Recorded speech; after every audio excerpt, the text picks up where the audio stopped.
जय हिंद दोस्तों, उम्मीद है आप लोग बढ़िया होंगे और आपकी पढ़ाई अच्छी चल रही होगी। आज हम लोग पास्ट टेंस पढ़ेंगे। सिंपल पास्ट टेंस या पास्ट इंडेफिनिट टेंस जिसको आप बोलते हैं, उसके बारे में पढ़ेंगे और देखेंगे कि इस टेंस से परीक्षा में किस प्रकार से प्रश्न पूछते हैं, जैसा कि इस किताब में बताया गया है। ठीक है, तो वीडियो के अंत तक जरूर बने रहिएगा। आई होप आपके लिए वीडियो लाभदायक जरूर होगा। ठीक है, चलिए पास्ट टेंस के लिए क्या कह रहा है।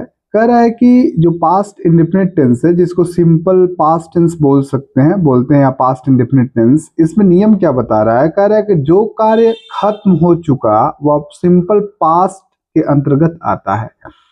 मतलब एक ऐसा कार्य जिसको आपको बताना है और उस कार्य को लगता है कि वो बीत गया है, भूतकाल का है, तो उस कार्य को आप सिंपल पास्ट टेंस के अंतर्गत अर्थात पास्ट इंडेफिनिट टेंस के अंतर्गत उसको हम लोग बताते हैं या उसको हम लोग ट्रांसलेट करते हैं, अंग्रेजी में बनाते हैं। एक चीज आप यहाँ पे देख लीजिए कि मैंने यहाँ पे अगर हिंदी में कुछ वाक्य आते हैं जिसको आपको पहचानना हो कि पास्ट इंडेफिनिट टेंस के अंतर्गत उसको बनाएंगे कि नहीं बनाएंगे, तो पहचाना जा सकता है। कुछ मैंने शब्द आपके सामने लिखे हैं, कुछ अक्षर लिखे हैं, जिसको आप देख लीजिएगा तो अगर जेहन में रखते हैं तो आपके लिए आसान हो जाएगा चीजें। मान लीजिए कि कोई एक हिंदी का वाक्य है और उस वाक्य के अंत में अगर ऐसे शब्द आते हैं, अक्षर आते हैं, जैसे आ ई ए, और उसके बाद से था थी थे, जैसे गया था, या करके आ का मात्रा आ गया, तो यहाँ पे क्या बोलते हैं कि या भी लिख सकते हैं, उसके बाद से आपका ई भी लिख सकते हैं और ए भी लिख सकते हैं, ऐसे करके। तो अगर जैसे गया था, गई थी, गए थे, इस प्रकार से अगर आता है किसी भी हिंदी वाक्य के अंत में, अगर ये ऐसे स्ट्रक्चर आता है तो आप आराम से इसको सिंपल पास्ट टेंस में ट्रांसलेट कर सकते हैं। या अगर किसी हिंदी वाक्य के अंत में ता था, ती थी, ते थे, इस प्रकार से, जैसे मैं जाता था, वह जाती थी, वे लोग जाते थे, ऐसे आता है ना, तो उसको हम लोग सिंपल पास्ट टेंस में अर्थात पास्ट इंडेफिनिट टेंस में बनाते हैं। वही बात यहाँ पे कहा जा रहा है कि जो कार्य खत्म हो चुका है वह सिंपल पास्ट टेंस के अंतर्गत आता है। जैसे कुछ एग्जांपल दिया हुआ है कि I saw you but you did not see me, मैंने आपको देखा लेकिन आप मुझे नहीं देखे। मतलब एक कार्य बीत चुका है। ठीक है, दे वेंट देयर, वे लोग वहां गए। ठीक है, तो दो उदाहरण आपने देखा। एक चीज आप याद रखिएगा सॉरी, कि पास्ट इंडेफिनिट टेंस की बात करते हैं तो यहाँ पे हम लोग अफर्मेटिव सेंटेंस में क्रिया का सेकेंड फॉर्म लगाते हैं। अफर्मेटिव सेंटेंस में क्या लगाते हैं? क्रिया का सेकेंड फॉर्म। जैसे सी का सा हो गया है, यहाँ पे आप देख लीजिए क्रिया का सेकेंड फॉर्म। और गो का वेंट हो गया है, तो याद रखिएगा पास्ट इंडेफिनिट टेंस में क्रिया का सेकेंड फॉर्म लगाते हैं। आगे कहा जा रहा है कि सिंपल पास्ट टेंस का प्रयोग भूतकाल के रूटीन एक्शन को व्यक्त करने के लिए भी प्रयोग किया जाता है। मतलब जैसे अभी आपने, अगर शुरू से आप सारी वीडियोस आप देख रहे होंगे तो बताया गया है कि यूज्ड टू एक जो मॉडल है जिसको आप बोलते हैं, या एडजेक्टिव के रूप में भी यूज होता है, ये भूतकाल के रूटीन एक्शन के लिए प्रयोग किया जाता है। जैसे आप कहेंगे मैं क्रिकेट खेला करता था, I used to play cricket, वे लोग यहाँ आया करते थे, तो they used to come here. तो उससे हम लोग भूतकाल के रूटीन एक्शन बताते थे। लेकिन पास्ट इंडेफिनिट टेंस से भी हम लोग भूतकाल के रूटीन एक्शन बताते हैं। भूतकाल में अगर ऐसा काम जो करते थे आप, उसको बताने के लिए हम लोग पास्ट इंडेफिनिट टेंस का भी यूज करते हैं। I went to school by bus every day, मैं प्रत्येक दिन बस से विद्यालय जाता था। ठीक है, हरी प्लेड क्रिकेट, हरी क्रिकेट खेलता था या खेला करता था, ये भी बोल सकते हैं। इसका हिंदी क्या हो जाएगा? हरी क्रिकेट खेलता था या हरी क्रिकेट खेला करता था। मैं प्रत्येक दिन स्कूल बस से स्कूल जाता था, या मैं प्रत्येक दिन बस से स्कूल जाया करता था। इस प्रकार से अगर सेंटेंसेज होते हैं तो उसको हम लोग पास्ट इंडेफिनिट टेंस के माध्यम से बनाते हैं। और पास्ट इंडेफिनिट टेंस का अफर्मेटिव सेंटेंस हम क्या करते हैं? क्रिया का सेकेंड फॉर्म लगाते हैं। जैसे यहाँ गो का वेंट हो गया है, प्ले का प्लेड हो गया है। ठीक है, अब देखिए यहाँ कुछ फॉर्मूले आपको दिखाए जा रहे हैं कि पास्ट इंडेफिनिट टेंस को आप किस प्रकार से आप स्ट्रक्चर में बनाएंगे। अगर अफर्मेटिव सेंटेंस है तो सब्जेक्ट लिखिए, फिर क्रिया का सेकंड फॉर्म लिखिए, उसके बाद से ऑब्जेक्ट लिखिए। ठीक है, जैसे यू हेल्प्ड हर, आप हेल्प का सेकेंड फॉर्म हेल्प लिख दिए, तो यू हेल्प हर, आपने उसकी सहायता की या आप उसकी सहायता किए या आप उसकी सहायता किए थे, ऐसे करके इसका अनुवाद कर देंगे। अगर निगेटिव सेंटेंस रहता है तो हम लोग यहाँ पे एक सहायक क्रिया लगाते हैं, डिड लगाते हैं। अच्छा एक बात और आप समझिए, डू एक वर्ब होता है, डू का सेकेंड फॉर्म क्या होता है बाबू, डिड होता है, और थर्ड फॉर्म क्या हो जाता है, डन हो जाता है।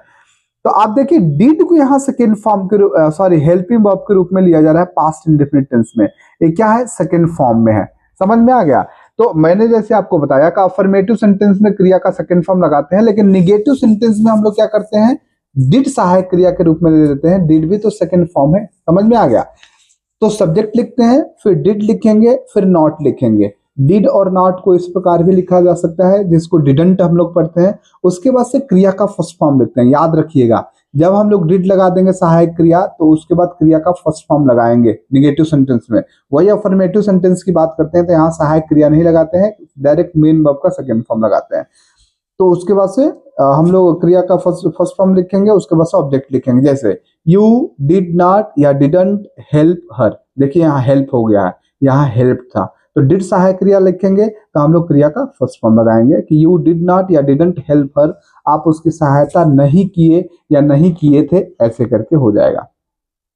अब देखिए, अगर आपका इंटरोगेटिव सेंटेंस होता है, अर्थात अगर हिंदी में कोई वाक्य है जो क्या से शुरू हो जाए और आपको लगे कि वो कार्य भूतकाल में हुआ है, ठीक है, जिससे कोई आदत बताया जा रहा है, रूटीन एक्शन बताया जा रहा है, तो उसको आप आराम से पास्ट इंडेफिनिट में बनाइए। क्या से शुरू हो रहा है तो सबसे पहले डिड रखा जाता है।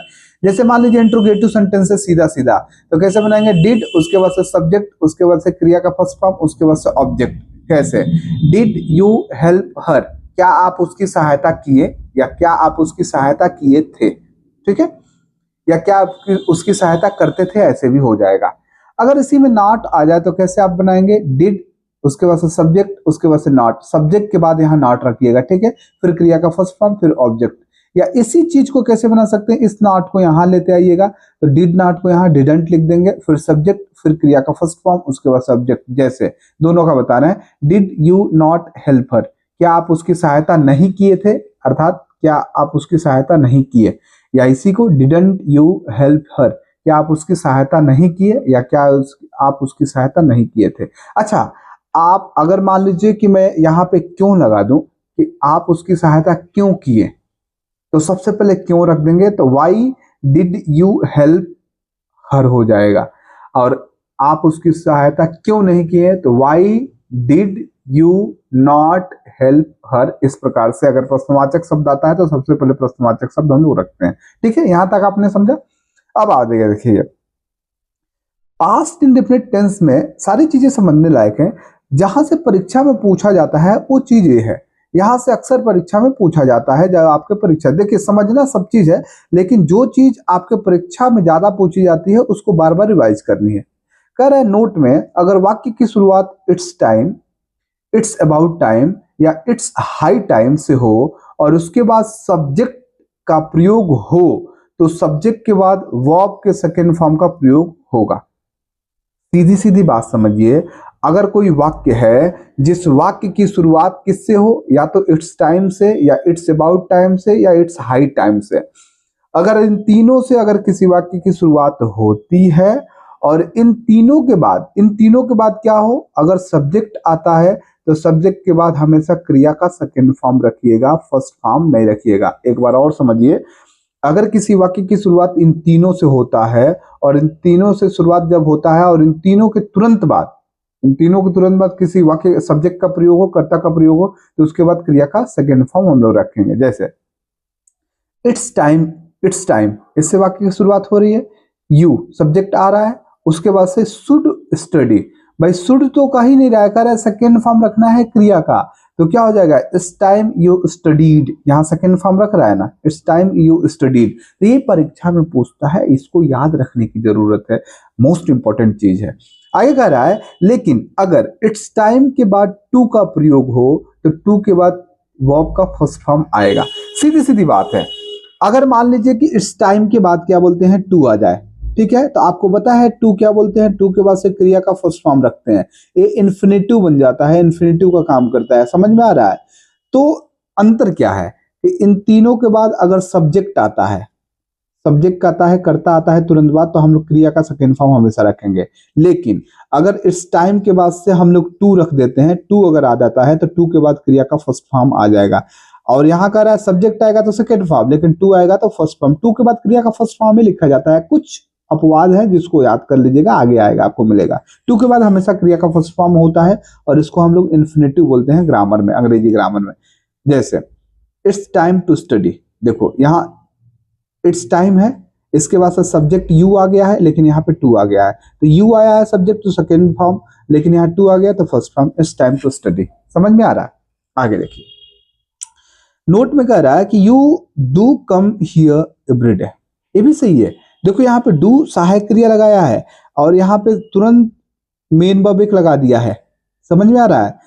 अमूमन हम लोग यहाँ पे पूरा एग्जाम्पल देख लीजिए, रोहन डज कम हियर, और एक और एग्जाम्पल है he did make a mistake. देखो तीनों सहायक क्रिया है, ए प्रेजेंट इंडेफिनिट में यूज होता है और ए पास्ट इंडेफिनिट में यूज होता है। आपने ऐसा पढ़ा होगा कि डू और डज के बाद से हम लोग नॉट लगाते हैं, तब क्रिया का फर्स्ट फॉर्म लगाते हैं। अफर्मेटिव सेंटेंस में डू और डज नहीं लगाते हैं, ना तो डिड लगाते हैं। लेकिन अगर काम पर दबाव देना हो, अतिरिक्त भार देना हो, तो हम लोग वहां पे सहायक क्रिया यूज कर सकते हैं। कब? प्रेजेंट इंडेफिनिट में और पास्ट इंडेफिनिट में। किसमें? अफर्मेटिव सेंटेंस में। अफर्मेटिव सेंटेंस है, इसका अर्थ क्या हो जाएगा? You do come here every day, आप यहाँ रोज आते ही तो हैं या आते तो हैं, ऐसे करके। तो आने पे दबाव दिया जा रहा है। Rohan does come here, Rohan यहाँ आता ही तो है, आता ही तो है, आने पे दबाव दिया जा रहा है, ठीक है। He did make a mistake, वह गलती करता ही तो था, समझ में आ रहा है? तो गलती करने पे दबाव दिया जा रहा है। तो अगर प्रेजेंट में या पास्ट में आपको लगे कि किसी कार्य पे दबाव देना हो और उसको प्रेजेंट इंडेफिनिट या पास्ट इंडेफिनिट के जरिए हम लोग बना सकते हैं, कर सकते हैं, तो हम लोग हेल्पिंग वर्ब के बाद क्रिया का फर्स्ट फॉर्म लिख के हम लोग ऐसे बना सकते हैं, ठीक है। जैसे नीचे एक्सप्लेनेशन इसी पे आधारित कुछ दिया हुआ है, कह रहा है कि सामान्यतः एक वाक्य में डू डज एवं डिड का प्रयोग हेल्पिंग वर्ब के रूप में पॉजिटिव वाक्य में नहीं होता है। सही बात है, पॉजिटिव मतलब अफर्मेटिव। अफर्मेटिव वाक्य में आप देखेंगे कि डू डज डिड का प्रयोग सहायक क्रिया के रूप में नहीं करते हैं। हम लोग प्रेजेंट इंडेफिनिट टेंस में डू डज का प्रयोग करते हैं, पास्ट इंडेफिनिट में डिड का प्रयोग करते हैं सहायक क्रिया के रूप में। लेकिन कब? निगेटिव और इंट्रोगेटिव सेंटेंस में। अफर्मेटिव सेंटेंस में नहीं करते हैं, पॉजिटिव सेंटेंस जो अफर्मेटिव सेंटेंस बोलते हैं उसमें नहीं करते हैं। लेकिन अगर मेन वर्ब पे मैं बोल रहा था ना, जैसे कम यहाँ मेन वर्ब है, तो यहाँ मेक मेन वर्ब है, तो मेन वर्ब पर जोर देना हो तो डू डज डिड का प्रयोग मेन वर्ब के पहले करते हैं। जैसे मेन वर्ब के पहले यहाँ पे डू डज डिड का प्रयोग हुआ है, ऐसे वाक्यों में मेन वर्ब V1 फॉर्म में होना चाहिए। सही बात है। अब देखिए, अगर ऐसे वाक्यों में अगर मेन वर्ब पर दबाव देना हो तो मेन वर्ब के पहले डू डज डिड का प्रयोग करते हैं और इनके बाद क्रिया का हमेशा फर्स्ट फॉर्म रखेंगे। लेकिन क्यों प्रयोग करते हैं? इस कार्य पर, इस मेन वर्ब पर दबाव देने के लिए, ठीक है। आगे कह रहा है कि अगर वाक्य में भूतकाल के समय का उल्लेख हो तो पास्ट टेंस का प्रयोग होता है। ये चीज मैंने पहले भी बताया है कि अगर कोई सेंटेंस दिया है जिसमें आपको लगे कि उसमें भूतकाल के समय का उल्लेख हो, ऐसा समय हो जो भूतकाल का है, तो आप पास्ट इंडेफिनिट का यूज कीजिए। मतलब सीधी सीधी मैं एक लॉजिक आपको बताऊं, कंसेप्ट बताऊं, अगर भूतकाल में कोई काम किया हुआ हो और उसमें एडवर्ब ऑफ टाइम दिया हो, मतलब काम करने का समय पता हो, तो उस सेंटेंस को हमेशा पास्ट इंडेफिनिट टेंस में बनाते हैं। जैसे यहाँ स्टरडे, इसको एडवर्ब ऑफ टाइम बोलते हैं, मतलब समय, जो कार्य होने का समय, कब कार्य हो रहा है उसको बताए। स्टरडे मतलब कल, बीता हुआ कल के बारे में बताया जा रहा है, तो पास्ट ही होगा। तो आई हैव कम स्टरडे, यहाँ हैव तो प्रेजेंट इंडेफिनिट में यूज होता है, तो प्रेजेंट तो होगा नहीं, पास्ट होगा, तो आई केम स्टरडे। आप कहेंगे सर पास्ट में तो पास्ट परफेक्ट भी यूज कर सकते हैं कि आई हैड कम स्टरडे कर सकते हैं? नहीं, जब भी भूतकाल में कार्य करने का समय का अगर उल्लेख है तो हमेशा उस वाक्य को पास्ट इंडेफिनिट टेंस में बनाते हैं। जैसे मैं सोमवार को दिल्ली गया था, तो I went to Delhi on Monday. I have gone to Delhi on Monday, I had gone to Delhi on Monday नहीं होगा, पास्ट परफेक्ट नहीं कर सकते हैं, क्योंकि ऑन मंडे क्या हो गया? समय सूचक है कि सोमवार को गए थे। तो भूतकाल में गांठ बांध लीजिए दिमाग में कि भूतकाल में जब भी कोई कार्य हो और उसमें कार्य होने का समय जब भी पता चले तो उसको पास्ट इंडेफिनिट टेंस के माध्यम से बनाते हैं। एक एग्जांपल यहाँ पे मैंने लिखा है कि she has proposed me on Monday. देखो यहाँ ऑन मंडे प्रपोज्ड दे रहा है, सोमवार को वह मुझे प्रपोज्ड की, तो क्या बोलते हैं कि ये बीत गया है काम, उसको प्रेजेंट में बना ही नहीं सकते हैं, ये पास्ट इंडेफिनिट में बनेगा कि सी प्रपोज्ड मी ऑन मंडे।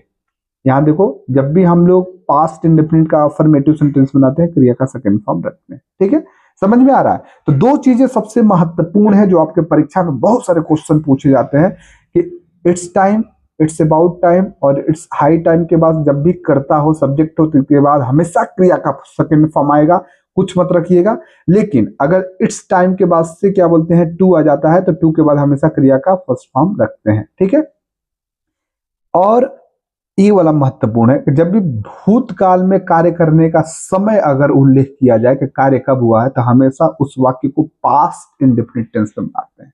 ठीक है, ये दो चीजें मोस्ट इंपॉर्टेंट है जो आपके परीक्षा में पूछता है, बहुत सारे क्वेश्चन इस पर आधारित पूछे गए हैं। ठीक है, तो आई होप आप आज की क्लास आपको अच्छी लगी होगी। ठीक है, बाकी आगे की चीजों के साथ नेक्स्ट वीडियो में मिलते हैं, तब तक के लिए थैंक यू, बाय बाय।